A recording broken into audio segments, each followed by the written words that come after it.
This is the program the Scientologists didn't want you to see. They've done all they can to stop it. Why? Because the big story has secretly filmed inside the cult to reveal its bizarre mind control techniques. This man is talking to an ashtray. This 1995 Carlton television documentary on the Church of Scientology provided a rare glimpse into the inner workings of the church through the use of hidden cameras.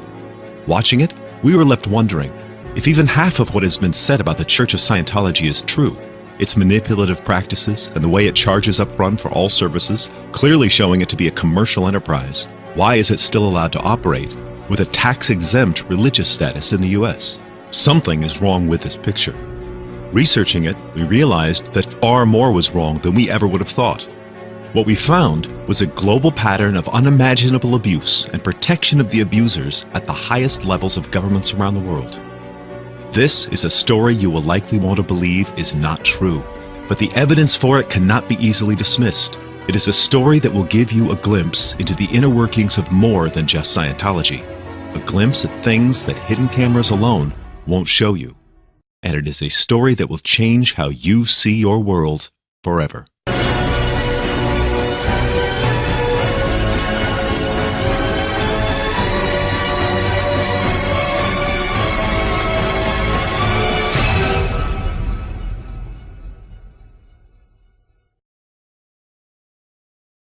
So is Scientology a harmless fringe religion, or is it a sinister sect that controls the minds of its members? This is one of the keys to understanding what Scientology is really all about: mind control.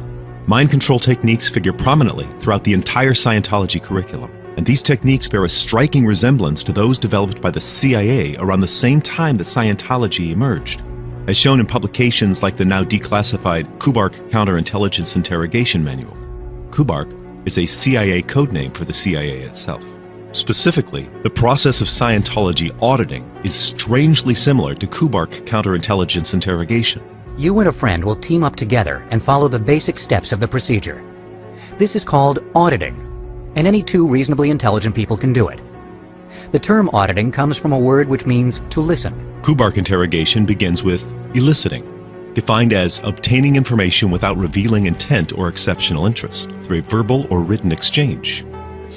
On Poole High Street, she's approached within minutes by a young man with a clipboard. Right, let's lock that head to ask you a question. Look, question. If you could be anything in life, what would you most like to be? Explorer. Claiming to promote a book, the young man persuades Ali to go with him to his office to complete a survey. It's 40 minutes before he admits he works for the Scientologists. This is how most people are recruited into Scientology, but they don't know the true beginnings of this so-called science of the mind. Kubark defines the use of polygraphs in interrogation as an aid in the psychological assessment of sources, similar to Scientology's use of the E-meter, which is nothing more than a crude form of polygraph. And what I'm going to do is I'm going to pinch you. And I want you to just watch and see what the needle does when I pinch you. Just note it, okay? Okay. Watch. Can you see that? Yes. Okay, good. Just run through. The E-meter, they believe, helps you uncover repressed thoughts. It didn't take Marty long to find a naughty thought of mine. Scientology literature is filled with code names and acronyms to a degree that is only common in intelligence documents like the Kubark Counterintelligence Manual. And some of the Scientology training routines seem to even be developed directly from the Kubark Manual. The Scientology training routine TR1 is called Dear Alice.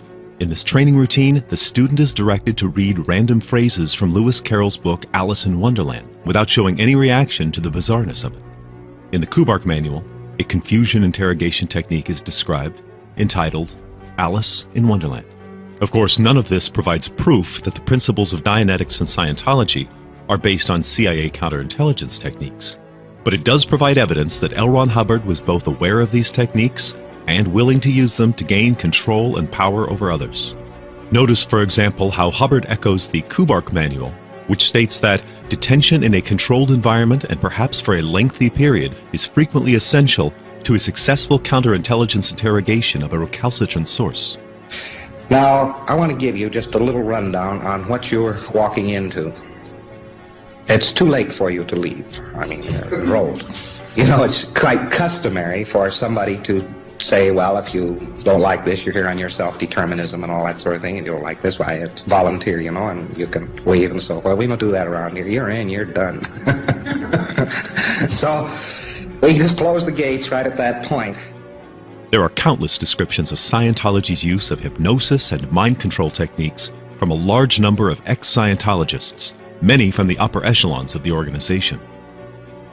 Let us begin this half hour with the secretive and controversial Church of Scientology. In a moment, a defector from that church's leadership core will speak out in an exclusive live interview. Behind me is the ornate world headquarters of the Church of Scientology. This morning, a member is breaking ranks and silence and telling stories of finances, abortions, and mind control. Now, Hubbard, as I said, was getting more and more insane.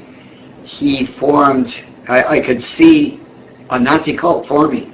And that's what they do to people. They take their private confessional folders, and they'll take anything they've confessed to, and they'll use it to try to shut them up. The totalitarian leader of this paramilitary cult lives there in an armoured building and often travels in an armoured car. With copyrighted policies of terror and psychoterror. Former official spokesman and head of the Office of Special Affairs has left, bringing its secrets with him. People are not able to think for themselves, where they really are being suppressed, where they're being abused. Because the problem is the government isn't doing anything about these abuses, which have been systematic and they've been going on for decades. I was speaking about the child Dianetics, the philosophy of L. Ron Hubbard, that children aren't actually children, but they're billion-year-old beings occupying smaller bodies than the rest of us, and they should be responsible for just as much as the rest of us, and this sort of madness. She is one of Scientology's top global leaders, part of the inner circle, a confidant to its top stars. Now we can reveal she has been accused of covering up child sex abuse. I was introduced to Scientology when I was 2 years old. I eventually went to their boarding schools in the desert of California. You're under watch, and you undergo daily interrogations with their version of a lie detector. As far as I understand, one of the major purposes of a government is to protect the people. And Scientology is, in my opinion, quite dangerous. But what none of these critiques and exposés examines is the social and political condition in which Scientology began.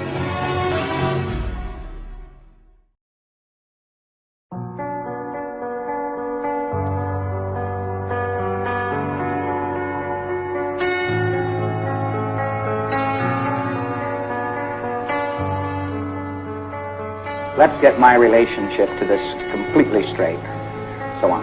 I am the writer of the textbooks of Scientology. About 2.5 years ago or so, I even ceased to be a director of organizations. The government, in the first place, I am not. L. Ron Hubbard's self-help book, Dianetics, was first published in 1950, out of which grew the first Church of Scientology, incorporated in New Jersey in December of 1953. The California Scientology Church would follow 2 months later, in February of 1954. With its claims of using newly discovered technology and methods to fix humanity and help people develop greater powers of mind, it can be seen as the first step of a movement that was about to explode on the scene in the U.S., the Human Potential Movement. And at precisely the same time that the Human Potential Movement was beginning to form in the 1950s, the CIA began Project MK-Ultra, in an effort to discover mind control techniques by subjecting mental health patients to electroshock therapy, various forms of torture and abuse, and drugs, such as LSD. Using unknowing Canadian citizens as test subjects, Cameron had developed a new procedure which caught the eye of the MK-Ultra researchers, as well as the Canadian intelligence community. He was hired by the CIA and the Canadian government to further explore the treatment, which he called psychic driving. First, Cameron proposed that they would use intensive electroshock and LSD and other disorienting drugs to, in his terms, de-pattern individuals, basically to wipe the slate clean. The 60s would see the Human Potential Movement come to fruition, adopting methods of mind expansion that involved the use of the same drugs the CIA was using for mind control in MK-Ultra. The widespread use of LSD in the Human Potential Movement can be traced back to one man who coincidentally also had the last name Hubbard and who, like L. Ron Hubbard, was fixated on an image of himself as a ship's captain. Alfred Matthew Hubbard. Like L. Ron Hubbard, Alfred Hubbard had a tendency to make grandiose claims about himself and his past, such as an alleged angelic vision as a young boy, in which he was given the secret to building a radioactive battery, a virtual free energy device. A similar angelic vision would inspire him to introduce leaders and social visionaries around the world to LSD, earning him the nickname the Johnny Appleseed of LSD. Alfred Hubbard gave LSD to leading scientists, politicians, artists, writers, and even church officials. What was not widely known at the time was that Alfred Hubbard was a former OSS agent and likely current CIA agent, who at the very least corresponded with MKUltra mind control researchers. By some accounts, Alfred Hubbard personally administered LSD to as many as 6,000 people around the world. Amongst them were Timothy Leary, who would encourage the youth of America to turn on, tune in, and drop out, and the author of Brave New World, Aldous Huxley. Ironically, Huxley, whose book Brave New World envisioned a dystopian future of slavery of the masses through the administration of a state-produced drug called Soma, the effects of which are uncannily similar to LSD, would become the inspiration for the widespread use of LSD in the human potential movement. The use of LSD then spread into the streets of America's cities, providing an often bizarre sideshow that distracted mainstream attention away from the civil rights movement and left much of America's youth burnt out and brain damaged, working directly against the stated goals of increasing human potential. The effects on the mind are explosively disruptive. The reaction to the drug is completely unpredictable. It can be the hoped-for heaven or a hell full of horror. In a similar vein, the women's liberation movement of the 1960s was infiltrated and redirected by an admitted CIA asset named Gloria Steinem. Steinem spent years suppressing knowledge of her CIA connections, finally not only admitting them publicly, but taking pride in them.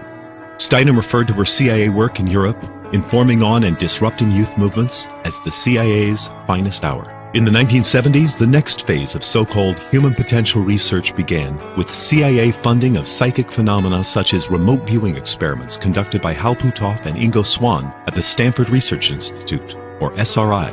Alfred Hubbard was also employed by SRI, and perhaps coincidentally, Puthoff and Swann were both high-level Scientologists. It's clear that the CIA devoted considerable assets to disrupting any possibility of a true revolution in human potential in the 1960s and 70s. And the formation of Scientology in the 50s was possibly the start of that disruption. But that is not the full story by any means. To understand more, we need to go to Europe. And we begin in France. In all of Europe, France would appear to have the lowest tolerance for any sort of cultic activity, but the actions of the French cult watchdog group Miviludes tells a different story. The name Miviludes is an acronym that translates to the Interministerial Mission for Monitoring and Combating Cultic Deviances. Miviludes' battle against so-called cultic deviances is so vigorous that they have come under repeated fire for human rights abuses, and for working against not only the UN Declaration of Human Rights, but even the French Declaration of the Rights of Man and the Citizen. Perhaps if Miviludes actually fought against clear cases of abusive cults, such as Scientology, their existence might be justified. But exactly the opposite is true. Miviludes does not actually put up any sort of meaningful fight against established cults like Scientology. Instead, it goes after small groups and individuals that adopt alternative lifestyles that are outside the scope of what the state considers acceptable. Take, for example, this statement from Miviludes' 2008 report on cultic deviance. Repression by the state is necessary if a certain number of criteria are satisfied, and the first of those criteria listed is one or more people start to believe in certain ideas which differ from the ideas generally accepted by society. That same report states that in previous reports, Miviludes had insisted on the fact that belief in Satan is not a source of concern. Its focus is exclusively on the deviations originating in the ideas and concepts enshrined by the satanic movement. This report confirms that point. What sorts of things does Miviludes see as deviant and in need of state repression? In their 2007 report, they quote the Court of Appeal of Lyon on Scientology. Purification therapies presented as aiming to improve the spiritual and physical condition of a person via sauna sessions and physical exertion, in particular running, dieting, and taking vitamins, could represent an amalgamation of groundless affirmations and surreal hypotheses and be effective in the context of mental manipulation with possible lethal consequences due to direct or indirect toxic effects. While Scientology is clearly an organization that uses mind control techniques and hypnosis to manipulate its members, why do both the Cordon Lion and Miviludes specify as abnormal behavior in need of state repression one of the few things that Scientology does that is actually beneficial? According to Miviludes' director, George Fenech, everything that is natural can be suspected as a cult. Not only does the French organization Miviludes single out exercise and proper nutrition as dangerous Scientology practices, they have waged a virtual war against those who practice all forms of alternative health in France, including individuals and organizations practicing yoga, tai chi, meditation, those taking vitamin supplements, and organic farmers. Even suspicion of such alternative lifestyle choices in France can lead to the state removing children from their homes. And as Miviludes continues to shut down businesses and take children from their parents for exploring legitimate lifestyle alternatives, Scientology is given a virtual free pass. In the most recent lawsuit against Scientology in France, the law that would have allowed for shutting down French Scientology operations completely was conveniently repealed before it could be applied to Scientology. There is, in fact, a long history of protection of Scientology in France. The Paris Law Courts. 28 kilometers of corridors, black robes, and files. Transportez beaucoup de dossiers tous les ans? Des milliers. Beaucoup. Ça vous dit qu'il y en a qui se perdent? Non. Rien ne s'est fait. De toute façon, les dossiers, il y a toujours des doubles. Jamais vous n'en avez perdu? Jamais. And yet it happened. A full volume and a half of investigation notes vanished a few months ago. The case was against Scientology. But, as we found, this protection of Scientology is still only the tip of the iceberg, and it is an iceberg that descends into very dark and troubling waters.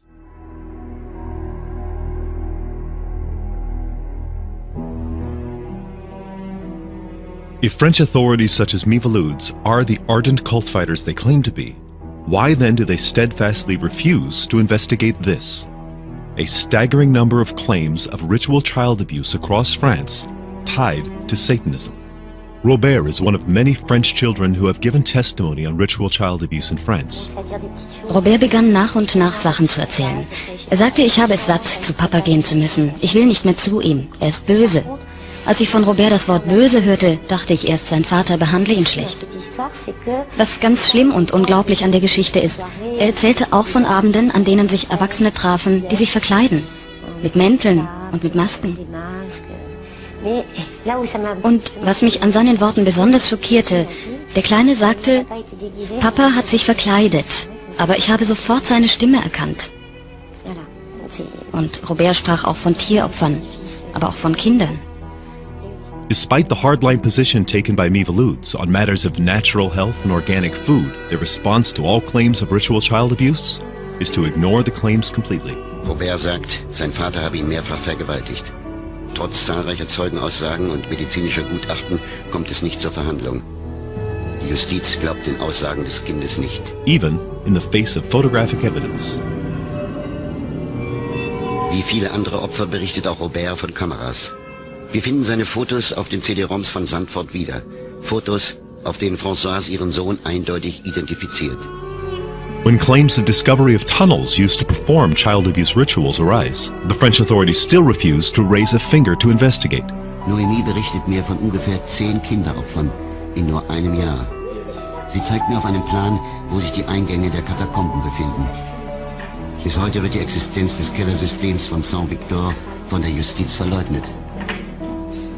And when photographic evidence of these tunnels is produced, the photos and all related files are conveniently lost by the police. Ich war schon mehrmals in Saint-Victor. Es gibt da unterirdische Gänge. Ich hatte damals die Gelegenheit, davon Fotos zu machen. Diese Fotos habe ich in die Hände des stellvertretenden Leiters der Polizei von Privas gegeben, Morin. Nein, entschuldigen Sie, Marron. Er sollte sie zu der Akte mit dem Protokoll meiner Anhörung legen. Diese Anhörung hatte ich im April 1999 bei der Polizei gemacht. Doch die Akte ist ganz plötzlich verschwunden. Weder die Fotos noch das Protokoll meiner Anhörung sind aufzufinden. Children making claims such as Robert's are all too common in France and all around Europe. Strikingly, children who could not possibly know each other or have exchanged information give the same testimony and identify the same perpetrators. C'est qu'il y a des lieux qui se croisent, c'est qu'il y a des témoignages qui se croisent, alors que ces jeunes femmes ne se connaissent pas. Elles ont vécu des choses avec des personnages identiques, parfois dans des lieux identiques, et surtout des événements incroyables auxquels l'imagination laisse pantois quand on pense à des chasses d'enfants qu'on laissait courir dehors nus, qu'on essayait d'attraper, enfin des trucs, des horreurs. Et tout ça aurait été fait dans une société bourgeoise, pour ne pas dire plus. And perhaps here, we can begin to understand why this kind of abuse is protected, while Miviludes prosecutes innocent people and takes children from their parents for living alternative lifestyles centered around improved physical and mental health. Warum passiert immer das Gleiche? Warum werden die mutmaßlichen Täter nicht zur Verantwortung gezogen? Jahrelange Recherchen führen mich immer wieder zu dieser einen Erklärung. Viele der Täter sind hochgestellte Persönlichkeiten, haben die Macht, sich gegenseitig zu schützen. Und es ist viel Geld, sehr viel Geld im Spiel. Noemi berichtet von Kindern, die vor laufender Kamera vergewaltigt, gefoltert und geopfert werden. Diese sogenannten Snuff-Videos kosten als Duplikat bis zu 20.000 Euro. Something is very wrong with this picture, and it does not stop in France.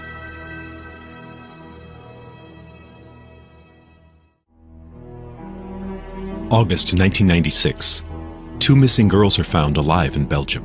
The only 2 survivors of the man who had become known as the Beast of Belgium, Marc Dutroux. As it turned out, this was not the first time Dutroux had gone on such a rampage. In 1989, Dutroux had been convicted of the kidnapping and rape of 5 young girls. We are absolutely positive that Dutroux could have been arrested. Information comes to light. In 1989, 6 years before the disappearance of Julie Lejeune and Melissa Rousseau, Dutroux and his wife had been convicted of the abduction and rape of 5 girls. Dutroux was released just 3 years into a 13-year sentence. Released by the Belgian Minister of Justice, Melchior Wathelet. Over the next few months, a series of devastating revelations emerge about Dutroux's past and his relationship to the country's authorities. Due to his previous conviction, Dutroux was a natural suspect for the more recent case of 6 missing girls and was subject to police investigation. But curiously, the Belgian police did everything they could to ignore evidence that Dutroux might be guilty, including refusing to watch a confiscated videotape of Dutroux building a dungeon used to keep the girls he abducted. From his release in 1992, warning signs were flashing. A police informant claimed he was asked by Dutroux to help him kidnap a girl. Dutroux's own mother even tipped off police that her son may be hiding girls in his home.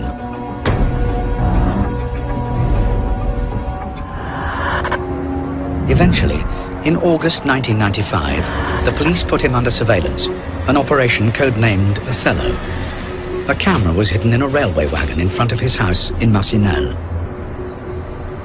This camera was in front of the house the night that Anne and Effie were kidnapped.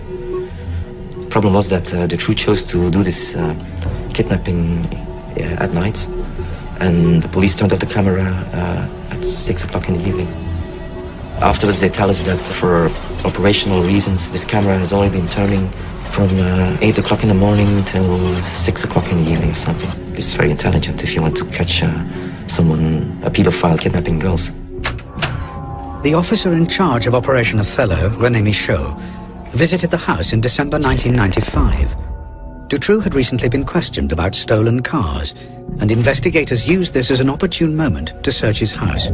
Also present was a locksmith, Alain Lejeune, who was accompanying the police in their search. Qu'est-ce qu'on entend? Il y a des enfants ici? Suddenly, children's voices are heard. You heard these voices and this discussion starts. Did you hear that? Non, ce sont des enfants dehors. Ouais, ils jouent dehors. Ah non, ce bruit vient de l'intérieur, écoutez, c'est clair. Silence. Et puis c'est qui le policier ici? Allez, on y va. The locksmith said, I heard voices and it was absolutely clear that they came from there, from 2 meters from where we were standing.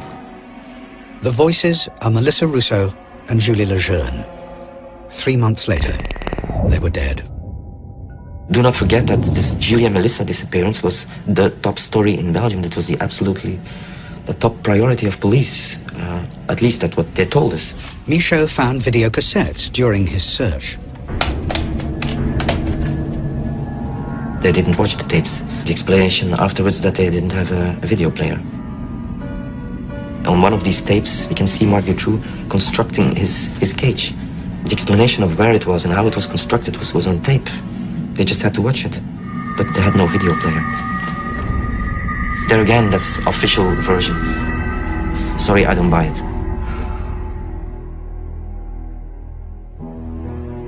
And at the same time, according to the highly regarded French children's advocate Marie-France Bottet, the Belgian Ministry of Justice withheld a politically sensitive list of customers of pedophile videotapes. An eventual parliamentary inquiry into the Dutroux case produced a list of 30 Belgian officials guilty of negligence and corruption. Amongst those on the list was Justice Minister Wathelet. Wathelet was once again promoted, this time to the European Court of Justice. The fact that the Belgian government had clearly worked to protect Dutroux sparked what Wikipedia euphemistically refers to as a number of shortcomings in the Dutroux investigation that caused widespread discontent in Belgium with the country's criminal justice system. In fact, the revelations of government complicity in Dutroux's pedophile network nearly sparked a full-scale revolution. Again and again, we find the same story, the same pattern of protection of those committing unimaginable abuse, refusal of authorities to investigate, and harassment of those who attempt to expose the abuse. What is the purpose of organizations like Miviludes if they allow this kind of abuse to continue in the face of overwhelming evidence that it exists? D'autant qu'à chaque fois, il apporte des preuves. Il révèle une réalité effrayante. Des gens qui travaillent à la réalisation d'un catalogue d'enfants en lien avec des studios de photographie spécialisés dans la pornographie. Derrière des disparitions d'enfants se profile la réalité d'un réseau et d'étranges protections, et la commercialisation d'images de viol d'enfants. Regina Louf is a survivor of the pedophilia ring that Marc Dutroux was a part of, and one of the few who was willing to testify and who lived to do so. In 1996, this woman came forward to tell the Belgian authorities she'd spent her childhood years as the victim of a paedophile network. She described a world of organized sexual abuse, torture, and even murder. Her testimony showed that she knew details of unsolved murders that would not have been possible without access to police files. In one of her testimonies, she explained how a certain person had been murdered in a certain place. I remember it like it's a film in my head. I can close my eyes and see every little detail of that house where she was murdered. She gave us some details that made us think that it's impossible to give without having been there at that place, or without having lived that, in the way the body was found at that time and the way she described the person was killed. All of her testimony checked out. She was even able to describe the inside of the house in which a ritual murder had taken place, a strangely designed house, the details of which she could not possibly know unless she had been there. The credibility of Regina Louf's testimony hinged partly on whether she really knew the house where Christine Van Hees was killed. This man grew up there, though his family sold it before the murder. It was two houses knocked into one, with a unique passage of stairs and corridors. No one, he says, could describe it unless they'd been there. There was the corridor here between the two houses, and she drew a picture of the doors inside. They were antique doors, and she drew the mouldings. She described the wallpaper and the front step. I don't know how she could have described it all so faithfully if she'd never entered the house. The response of Belgian authorities? The investigators were removed from the case. But then out of the blue, the investigation was stopped. We received a message that we couldn't investigate anyone, just like that. We were sent home. Just like that. Without an explanation. And the Belgian government, with the full complicity of the media, declared Regina Louf a liar. Madame, Monsieur, bonsoir. L'affaire Dutroux s'est enrichie. The flagship program of the government-funded French-language channel was unequivocal. De Batz was guilty, they declared, and Regina Louf a sinister and deranged liar. I think Regina Louf is a pathological liar. She's a woman who's invented scenarios that don't stand up to scrutiny. It's all been shown to be fiction. That should come as no surprise. Regina Louf's testimony went far beyond what anyone could imagine. Sexual torture and abuse that can only be described as unhuman, conducted at the factory of Belgian arms manufacturer ASCO. Louf called this the factory of the video recordings and gave names of those taking part in the videotaped torture and murder of children there. Among those named was Belgian Justice Minister Melchior Wathelet, the man responsible for the early release from prison of Marc Dutroux, and the man who would go on to support the creation of an anti-cult task force like Miviludes in Belgium. The pattern continues, and still the perpetrators are protected by government authorities. I think this is one of the most important court cases for children in the country.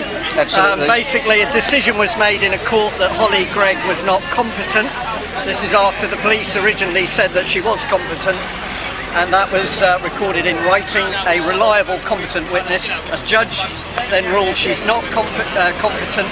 The judge had no medical or expert opinion to rely on, and she was not qualified herself. Because she has Down syndrome. They're saying that she's not competent, even though she was competent. Well, they're not using any evidence. They're making an arbitrary decision, and of course why they want that decision is they want to undermine her as a credible witness in the horrific child abuse, rape and sexual assault that she suffered. And who were the perpetrators? Well, we know the perpetrators were members of the Scottish legal establishment. They included sheriffs, police, social services people. But the key bit is this is the state blatantly attempting to silence this little girl, well, young lady now, by taking her away from her mother. Even more child abuse is discovered, this time on the tax haven island of Jersey, between England and France. Panorama now on BBC One, reporting on the recent allegations of child abuse in Jersey. For the first time, we report from inside Haute de la Garenne as Jersey's children's homes begin to give up their secrets. Allegations of child abuse that were related to a wider pedophile network. Back in Jersey, we joined the team now tracing a web of information connecting Haute de la Garenne with a number of other children's homes. From the 50s to the 90s, young people passed from institution to institution, and in some cases, the staff they feared moved too. Allegations that would be met with the same predictable response. We'll speak to two politicians from the island now. One of them is Senator Stuart Sivray, and he's the former health minister who says he was sacked for blowing the whistle on all this. We know that this has taken place. And back in the U.S., the pattern is the same. One such pedophile network in the U.S. centered around Nebraska Republican Party leader and general manager of Omaha's Franklin Federal Credit Union, Lawrence King. This is the true story of Lawrence King. It is the story of an evil at the heart of America, of a cover-up at the highest level.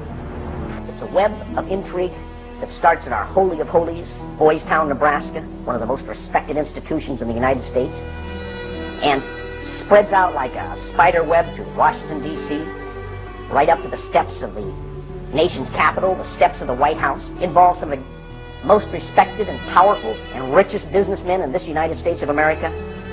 And the centerpiece of the entire web is the use of children for sex and drug dealing and drug couriers, the compromising of politicians, the compromising of businessmen, but worst of all, the corruption of key institutions of government that have the duty and responsibility to make sure these things never happen. Once again, those involved enjoy the protection of the courts. On the trail of Craig Spence, DeCamp finds the investigative reporter who exposed Spence's callboy network, Paul Rodriguez of the Washington Times. We had uncovered a series of allegations from some minors, and it led me to a callboy operation here in Washington. This was the thing that always bothered me. They claimed it was the largest male prostitution ring in the city that they've ever had uncovered. It was $1 million a year minimum. Yeah. And yet they only prosecuted the operator, Henry Vinson, and 3 of his lieutenants, as it were. Mm-hmm. They never went after any of the Johns or the clients. This operation, which was, again, quite large, claimed to have clients that ran from the White House to the Capitol Hill to the State House to the churches, within the media. And that's precisely what Paul describes as the people he was with. And a lot of the stuff led there, but we couldn't quite nail it in all cases because, again, to accuse someone of high stature, you've got to be very careful. I understand. We were able to do it through the mother load was divided as credit card receipts and canceled checks, and then lists of the clients. The prosecutors knew all this stuff. There was approximately 20,000 pieces of 20,000 documents that they had. They sealed the entire record when they found out I was accessing them. They required consent agreements from all the lawyers, all the clients, all the relatives of all the clients, all the hookers, including the clients themselves. Which means you can never gain access. They sealed them by court order. And we've attempted on several occasions to unseal that, and we've been told it'll be a cold day in hell before those records ever get unsealed. And it makes me wonder what's in those records. Yeah. While those who attempted to bring the abuse to light suffered harassment and even death. As Gary Caradori and Karen Ormiston sought out new witnesses on the streets of Omaha, they found themselves under constant threat. Gary was threatened several times. His vehicles were tampered with. I would think whoever tampered with them, it was a scare tactic because it was so obvious. He told us about this book. It was like addresses, telephone numbers, names. He said if they knew he had it, they'd kill him. On July the 11th, 1990, Gary Caradori and his 8-year-old son, AJ, were flying home from Chicago. They had watched the All-Stars baseball game, and Caradori had been pursuing new leads. Investigators from the National Transportation Safety Board are in Harold Cameron's cornfield trying to determine what caused this private plane to crash, killing its 2 occupants. The bodies of Gary Caradori and 8-year-old AJ were found in the wreckage. National Transportation Safety Board investigators say wreckage from the crash is apparently strewn over a 3/4 to 1 mile long stretch in this field. The fact that the wreckage is scattered over a large area certainly demonstrates that it did break up in flight. The exact mechanism of breakup yet is still unknown. The federal investigation was never able to discover what tore the plane apart. More witnesses would either be killed, harassed by the FBI and law enforcement, or sent to prison for testifying about what had happened to them. And then there is this, the strange case of Henry Lee Lucas, a drifter who claimed to belong to a cannibalistic satanic cult called the Hand of Death, and who may or may not have been the most prolific serial killer in history. Lucas was arrested for unlawful possession of a firearm in Texas in 1983. Once in custody, he confessed to the murder of both 82-year-old Kate Rich and his underage girlfriend Becky Powell. In a bizarre twist, while in court, Lucas then spontaneously confessed to killing even more women. What followed was a law enforcement and media circus in which Lucas confessed to literally every unsolved murder in the U.S. that was brought before him, a number of murders that, if he had committed them, would have outnumbered all other serial killers in history combined. But were these confessions real? By the time the circus died down, a total of 214 unsolved murder cases from around the country had been closed, all pinned on Lucas, without forensic evidence to back them up. Lucas was used as a virtual, lone-crazed gunman to wipe as many mysterious murders as possible around the country off the books. Lucas's background and confessions had all of the hallmarks of someone subjected to mind control. As a child, he was severely beaten and repeatedly exposed to his mother working as a prostitute. And during the confessions, Lucas was kept compliant by being drugged. Lucas would eventually recant most of his confessions.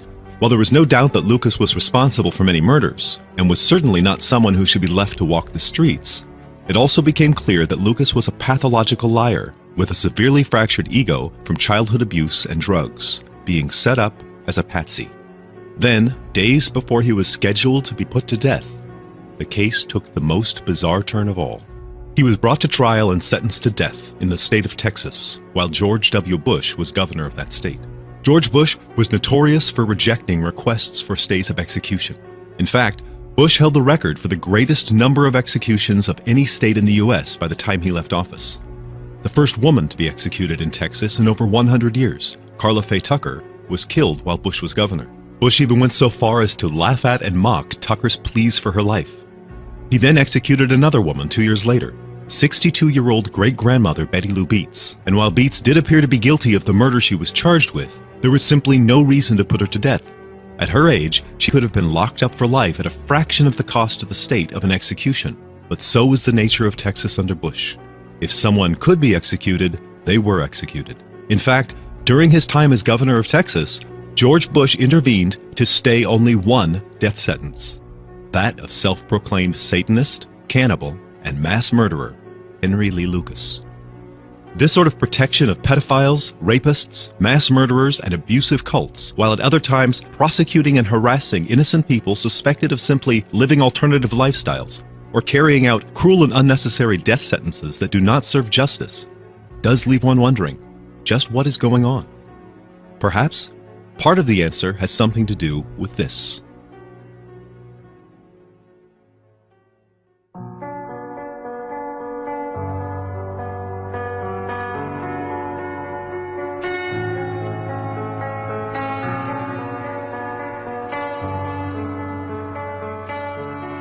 In her book, The Shock Doctrine, The Rise of Disaster Capitalism, Naomi Klein exposes a pattern of bringing the people of the world under the domination of a few large corporations through the exploitation of people shocked by disaster, such as the US-backed overthrow of democratically elected leaders of foreign countries to replace them with murderous and brutal dictators.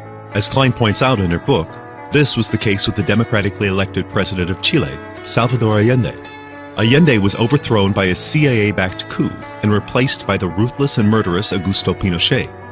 Under the CIA-backed rule of Pinochet, thousands of Chileans were either publicly murdered by the government or simply disappeared without a trace. And conveniently, Pinochet also implemented sweeping economic reforms that proved disastrous for Chile, but profitable for US corporations. But the plan to literally shock the people of the world into submission clearly goes beyond the obvious disasters and political upheavals that Klein points out in her book. The Marc Dutroux affair was used to reorganize the Belgian justice system, including a push for the creation of a cult watchdog group like Miviludes. Henry Lee Lucas was used both to horrify the public and as a scapegoat to pin a variety of mysterious murders on. The pedophile prostitution ring run by Lawrence King, using children from Boys Town, was used not only to serve the twisted needs of political and corporate elites, but to blackmail politicians into supporting policies and laws that benefited these same elites. These are only a few examples of the unimaginable sickness that appears to pervade all governments on the planet. These cases are not merely incidents of bad people achieving positions of power. They are the norm. The sickness is systemic. The abuse seems to bear all of the hallmarks of a vast counterintelligence program for gaining more power over the minds and lives of the public. Given the virtually identical pattern of abuse and protection in both the US and in Europe, organizations like Miviludes appear increasingly like protectors of the abusers, not the public. Aside from the connections to all of this that we have already explored, there is another key connection between Scientology and these cults of abuse: Satanism. The essence of so-called black magic is gaining power over other people.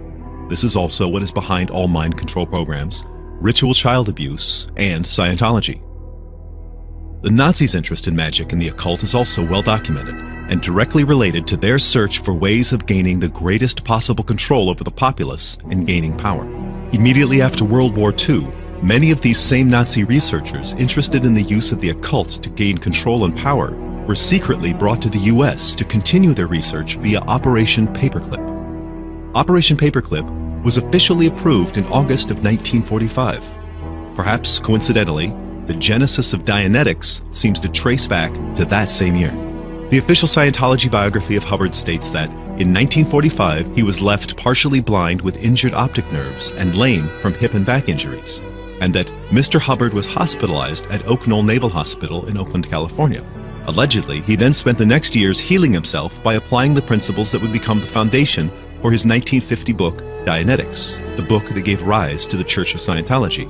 However, in an earlier interview quoted on the Scientology site ronthepoet.com, Hubbard gives a very different account of that time, saying, "I spent the last year of my naval career at a naval hospital. Not very ill, but I had a couple of holes in me. They wouldn't heal, so they just kept me." What neither the official biography nor this earlier interview mentions is the fact that Hubbard, after leaving the hospital, moved in with self-taught chemist, rocket scientist, and co-founder of JPL, the Jet Propulsion Laboratory in Pasadena, California, Jack Parsons. Parsons was not only a brilliant rocket scientist, he was a self-proclaimed Satanist, black magician, and avid follower of Aleister Crowley, the British Satanist who dubbed himself the Beast 666. Parsons had dubbed himself the Antichrist. In 1945, Hubbard moved in with Parsons and they became very close friends. Together, in 1946, they performed a magical ritual called the Babylon Working, intended to give a physical incarnation to the so-called Whore of Babylon, or Mother of Abominations. The Babylon Working was a sex magic ritual, in which L. Ron Hubbard played the part of High Priest, as Parsons had sex with the young girl. Curiously, Hubbard was allegedly a neophyte in Satanism and magic when Parsons gave him the role of High Priest in this ceremony. Parsons wrote to Crowley that, although Hubbard has no formal training in magic, he has an extraordinary amount of experience and understanding in the field. Clearly, there is far more to L. Ron Hubbard's history than is covered in his official biography. Following the completion of the Babylon Working by Parsons and Hubbard, Parsons again wrote to Crowley, exclaiming, "Babylon is incarnate upon the earth today, awaiting the proper hour of her manifestation. And in that day my work will be accomplished, and I shall be blown away upon the breath of the Father, even as it is prophesied." In yet another strange coincidence, Parsons was literally blown away 6 years later by an explosion in his home laboratory, immediately following Hubbard's announcement of the foundation of Scientology. Foul play has been suspected, but one can't help but wonder if Parsons blew himself away to fulfill the prophecy once he saw the Mother of Abominations incarnate in the world as Hubbard's new Scientology movement.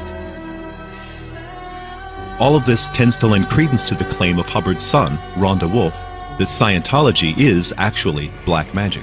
Really, the basis of Scientology, which is rather hidden and covered over, is the occult, the deep involvement with satanic powers. That he felt that he was deeply involved with a British black magician called Aleister Crowley, and through putting himself in deep hypnotic trances and the use of drugs on himself, he wanted to become the most powerful being in the world. This is further supported by the obvious relationship of Scientology symbols to occult symbols. The main Scientology symbol appears to be a variation on the central symbol of the Brotherhood of Luxor. And the Scientology cross bears more than a passing resemblance to the cross that adorns the back of Aleister Crowley's tarot cards.